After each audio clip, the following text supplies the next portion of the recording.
एक चीकूपुर नाम के गांव में एक कपटी सेठ रहता था। वह बहुत लालची और घमंडी था।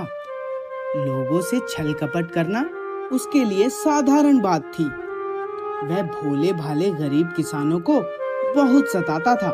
उनको पैसे देकर 5 गुना ब्याज ज्यादा लेता था, जिससे गांव वाले बहुत ही परेशान थे। एक बार सेठ के पास उस गांव का सबसे भोला भाला आदमी आता है। उसका नाम रामा था। कहता है, मालिक, मुझे कुछ पैसों की जरूरत है। मैं अपने खेतों में बीज बोने के लिए आपसे उधार लेने आया हूँ। कुछ ही महीनों में फसल हो जाएगी। उसको बेचकर मैं आपका सारा कर्जा सूद समेत चुका दूंगा। क्या रे रामा, तुझे पैसों की जरूरत कैसे पड़ गई रे? तेरे पास तो बहुत जमीन है। तू मुझसे ऐसा कर, पैसे ऐसे ही ले जा और अपने खेतों में बीज बो, खेती कर, और जब फसल हो जाए तो मुझे पैसे मत देना। ऐसा करना कि मुझे अपनी फसल का आधा हिस्सा ही दे देना। मेरा काम उसी में चल जाएगा। अगर और पैसों की जरूरत हो तो आकर ले जाना। यह घर भी तो तेरा है। अरे, ये आप क्या कह रहे हैं मालिक? मैं अपनी फसल का आधा हिस्सा अगर आपको दे दूंगा तो मैं कहाँ जाऊंगा? यह तो बहुत ज्यादा है। मैं यह नहीं कर सकता। मैं आपको पैसे ही दे दूंगा, वो भी सूद समेत। कोई बात नहीं रामा, तू अभी जा, बाद में देखेंगे। तू आराम से खेती कर और फसल उगा। रामा वहां से चला जाता है। दूसरे दिन से वह खेती करने लगता है। सेठ ऐसे ही बहुत लोगों को पागल बनाकर अपनी दुकान चला रहा था। 6 महीने बाद जब रामा की फसल होती है तो रामा उसे बैलगाड़ी पर लादकर बाजार जाने की तैयारी करता है। तभी वहां सेठ आ जाता है।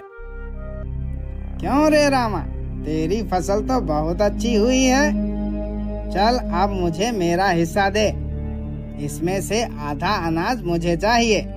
रामा सेठ की बात सुनकर दंग रह जाता है। वह कहता है, सेठ जी, मैंने तो आपको तभी मना कर दिया था कि मैं पैसे ही वापस दूंगा, फसल का आधा हिस्सा नहीं दे पाऊंगा। यह तो बहुत ज्यादा मांग रहे हैं आप रुकिए, मैं बाजार में फसल को बेच कर आता हूँ, फिर मैं आपको आपके पैसे सूद समेत वापस कर दूंगा। नहीं रामा, तेरी मेरी बात हुई थी कि तू मुझे फसल का आधा हिस्सा देगा। अब तू अपनी जुबान से मुकर रहा है। मैं तुझे ऐसे नहीं जाने दूंगा। मुझे मेरा हिस्सा चाहिए। सेठ तो अपनी बात पर अड़ ही गया, लालची और कपटी जो था। तभी रामा ने कहा, सेठ जी, मैं पहले फसल बेच कर आता हूँ, तब बात करूँगा। मुझे शाम तक का वक्त दीजिए, मैं आपको शाम तक आपका हिस्सा वापस कर दूंगा। सेठ मान गया और रामा को जाने दिया। रामा जाते जाते बहुत परेशान था। क्या करूं अब मैं? सेठ के इस छल से कैसे बचूं? अभी तो जैसे तैसे जान छुड़वा कर आया हूं, लेकिन यह फिर शाम को मेरे पीछे पड़ जाएगा। यह सोचकर वह आगे बढ़ने लगता है। आगे गांव की सड़क के किनारे उसे बटुआ दिखता है। वह झट से नीचे उतरकर उसे उठा लेता है। उसमें 5000 रुपए थे। तभी रामा को एक तरकीब सूझती है। वह उसे अपने पास रखकर अनाज को बाजार में बेचने निकल पड़ता है। इधर सेठ अपने बटुए को खोजते खोजते गांव में भटकता रहता है। उसका बटुआ कहीं नहीं मिलता। तब तक शाम हो चुकी होती है और रामा भी अब अपनी फसल को बेचकर घर आ गया था। सेठ दोबारा उसके घर जाता है और कहता है, ला रे रामा, मेरा हिस्सा मुझे वापस कर। वैसे भी आज बहुत नुकसान हो गया है। मेरा बटुआ जिसमें 5000 रुपए थे वो कहीं खो गया है। तूने कहीं देखा तो नहीं? तभी रामा सोचता है, अच्छा, तो ये बटुआ सेठ जी का था जो मुझे मिला था। चलो आज इसे सबक सिखाता हूँ। तभी रामा सेठ से कहता है, नहीं नहीं मालिक, मैंने नहीं देखा। अच्छा मालिक, आपका हिस्से मुझे वापस करना था ना, तो ये लो 5,000 रुपए। मेरी फसल बहुत कम दाम में बिकी है, पता नहीं बाजार में इस बार भाव इतना कम क्यों है। यह वही 5,000 रुपए थे जो सेठ के बटुए में थे। सेठ गुस्से में आकर बोला, मुझे ये 5,000 नहीं चाहिए, तू झूठ बोल रहा है। तेरी फसल 10,000 में नहीं बिकी। तब तक वहाँ सरपंच और गांव के कुछ लोग जमा हो जाते हैं। सरपंच तभी रामा से कहता है, क्यों रे रामा, क्या बात है? किस बात पर बहस हो रही है और ये क्या मामला है?